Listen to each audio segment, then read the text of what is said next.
Hello friend, केम छो? बधा मजामां? हूँ पण मजामां ज छुं। बधाने मारा अंतरना जय स्वामीनारायण। स्वागत है एक नवा ब्लॉग में। तो अत्यारे आपणे हवे बटेका बफवा माटे राखी दीधा छे, केम के आजे छे 11 एटले 11 में फराळ पण होय। अमारी आम फराळ में होय सूकी भाजी अने રાજગણા લોટની પૂરી होय अने दाळ भात ने रोटली होय। रेग्युलर में सलाड होय। तो चालो बनाववानी शरूआत करीए। आपणे अहींया आपणे बटेका बफाई गया है अने आमां भात पण राखी दीधा है अने नमस्वी अमारे दाळ धोए छे। आजे रजा है एटले पण तो अहींया आपणे सूकी भाजी थई गई है, भात पण आपणा थई गया। अहींया दाळ उकળી रही है, तो दाळमां हुं लींबू नाखું છું। तो हवे अत्यारे आपणे रोटली अने રાજગણા લોટની પૂરી બાકી है, तो ए बनावी लईए। આજે તો અમારા મમ્મી ઘરે છે ને એટલે એ કામ કરવા લાગે એટલે આવ્યો આ હોય ભેગી ભેગી એટલે વાંધો ન આવે, ફટાફટ થઈ જાય। તો આપણી સરસ મજાની આ સૂકી ભાજી થઈ ગઈ છે। આ તમે જોઈ શકો છો, મસ્ત મજાની સૂકી ભાજી થઈ ગઈ। બરાબર, અત્યારે આપણે જમવાનું બની ગયું છે। આમાં છે સૂકી ભાજી, આ છે આપણે મોળી દાળ છે અને રેગ્યુલરી દાળ છે, ભાત અને આ રાજગણા લોટની પૂરી અને રોટલી બની ગઈ છે અને સલાડ બનાવવાનું આપણું બાકી છે। આપણે આ ભરી લઈએ ટિફિન ને પછી સલાડ બનાવી દઈએ। તો ચાલો ટિફિન ભરીને આપી દઈએ અને મળીએ તમને થોડીક જ વારમાં।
તો અત્યારે વાગે છે 5 અને વરસાદ ચાલુ થઈ ગયો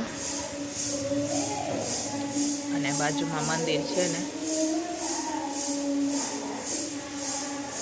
ત્યાં આજ 11 છે ને એટલે ધૂન ચાલુ છે।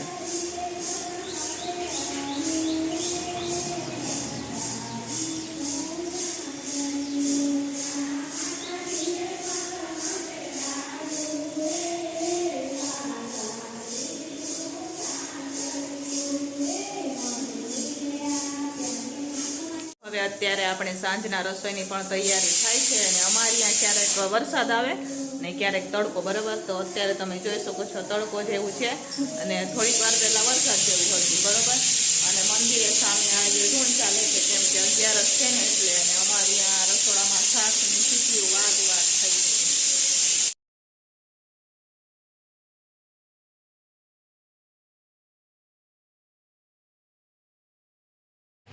અત્યારે અમારા નમસ્વીના ફ્રેન્ડ નમસ્વીને મળવા માટે આવી ગયા છે। જોઈ શકો છો તમે, આ એન બેનપણી છે અને આ જે છોકરો છે એનો ભાઈ છે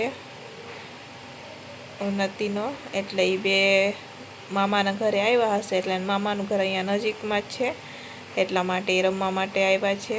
એ જ્યારે પણ મામાની આવે તો નમસ્વી સાથે રમવા માટે આવતા હોય। તો જુઓ એમના તોફાન કેવા છે।